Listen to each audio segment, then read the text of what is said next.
அஸ்ஸலாமு அலைக்கும் வரஹ்மத்துல்லாஹி பரகாத்துஹு. பிஸ்மில்லாஹிர் ரஹ்மானிர் ரஹீம். அன்பான சகோதர சகோதரிகளே, எல்லாம் வல்ல அல்லாஹ்வின் நல்லடியார்களே, இன்று நாம் காண இருக்கும் தலைப்பு நபிகளாரின் நாணயமும் அமானிதத்தை பேணுதலும். அமானிதமான இந்த மார்க்கத்தை ஏற்றுக்கொண்டு அதை முறையாக கடைபிடிக்காமல் நாம் வாழ்ந்து கொண்டிருப்பதை அல்லாஹ் பின்வரும் வசனங்களில் சுட்டிக்காட்டியிருக்கின்றான்.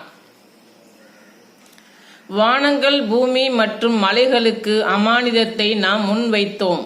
அதை சுமக்க அஞ்சி அவை மறுத்து விட்டன. மனிதன் அதை சுமந்து கொண்டான்.